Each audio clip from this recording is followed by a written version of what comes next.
มื้อนี้อามิลาครบ4 เดือนปลายเกือบฮอด5 เดือนแล้วเนาะพ่อแม่แล้วก็แม่ดงแม่แก้วก็ได้พาหล้านไปกวดอยู่ขอนแก่นเนาะเพราะว่าลูกสายแม่แก้วกับปุเป้ลูกไผ่เนาะเพิ่นมีลูกยากอยู่เมืองลาวเฮาก็เฮ็ดหลายอย่างหลายอันเฮ็ดเบิดทุกอย่างเนาะไปซีดซี่อยู่เมละเด็ดแล้วก็ไปเฮ็ดทางอันไสยศาสตร์เนาะเฮ็ดแนวใดก็บ่มีก็เลยได้มาขอนแก่นเนาะมาเฮ็ดเด็กลอดแก้วโดยขั้นตอนก็หลายอย่างหลายอันเนาะเฮ็ดเด็กลอดแก้วนี่ก็ได้เที่ยวไปเที่ยวมากันสิว่าแล้วก็หมดเงินหลายได้เฮ็ดเด็กลอดแก้วนี่นะลูกสายแม่แก้วมากวดแล้วก็แม่นนำเสือบ่แข็งแหงเนาะส่วนปุเปก็หมดลูกพร้อมสัวสีแป้งใดปัวใดเนาะก็เอานำเสือของลูกสายแม่แก้วหั่นมาใส่กับลูกไผ่แล้วเขาเจ้าก็ไปปั่นแบ่งโตออกมันได้จักโตทำอิฐก็ได้19 โตเนาะแยกมาต่อมาคัดมาก็ได้9 โตสุดท้ายก็ได้4 โตเนาะโดยได้4 โตแล้วก็เอามาฝากอยู่ห้องแลบขอนแก่นนี่ก็เกือบเป็นปีเนาะต้องได้ปัวพ่อปัวแม่เพิ่นดีละยังเอาเด็กลอดแก้วที่เฮาฝากไปห้องแลบอยู่สถานที่แห่งนี้มาเข้า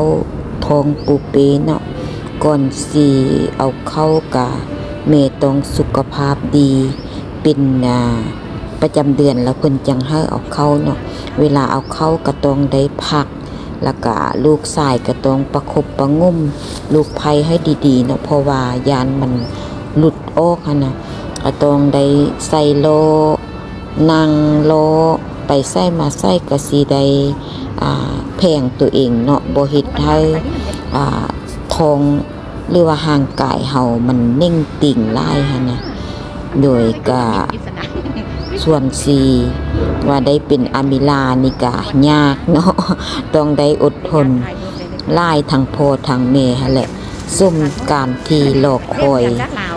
อยากได้ลูกมาเกือบ10 ปีเนาะจังได้อามิลาขึ้นมาโดย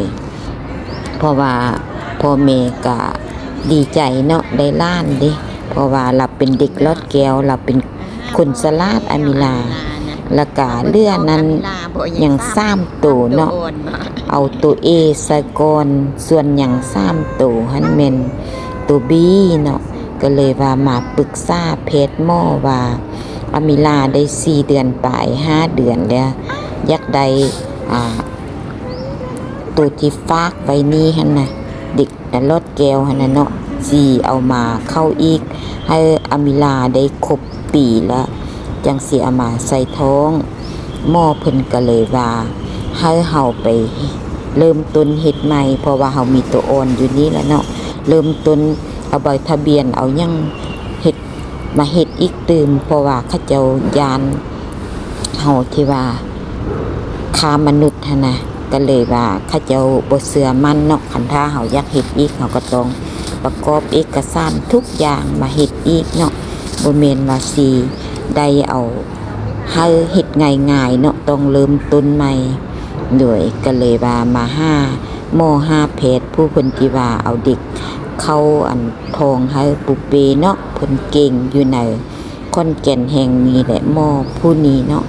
ก็เอาของขวัญมายืมมายามท่ามข่าวสบายดีเพิ่นก็ดีใจนำเนาะได้โอกาสได้เวลาให้อามิลาได้ประมาณปีหนึ่งแล้วจังมาเฮ็ดอีกเพิ่นโดย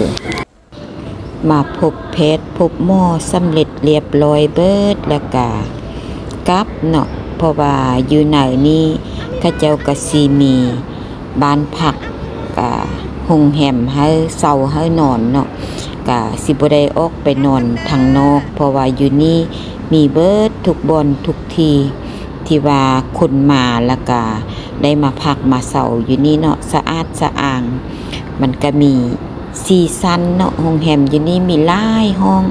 เฮาก็ต้องจองไว้ก่อนถ้าบ่จองแม่นบ่ได้นอนเนาะเต็มทุกมือเลยโรงแรมอยู่บนหงมอศรีนครินทร์ขอนแก่นนี่เนาะผู้ใดอยากมาก็มาได้เด้อสะดวกสบายเนาะเฮามาเฮ็ดอยู่ในหงมอเลยคลินิกก็อยู่ในหงมอเนาะอันนี้แม่นเฮือนพักหรือว่าโรงแรมอยู่ในหงมอหั่นแหละมีร้านอาหารมีทุกอย่างเฮาอยากกินหยังเฮาก็สั่งได้เนาะบ่ได้อึดบ่ได้ยากแล้วก็สะดวกสบายเวลาเฮามาพักมาพรหรือว่ามาเฮ็ดเอาลูกบ่มาปิ่นมาปัวมันก็สิสะดวกสบายหลายอย่างหลายอันเนาะโดยมาฮอดนี้คลิปแม่แก้วก็สิหมดแต่เพียงเท่านี้เนาะผู้ใดอยากได้ข้อมูล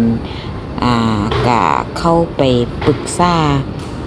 หงมอศรีนครินทร์ได้เนาะราคาก็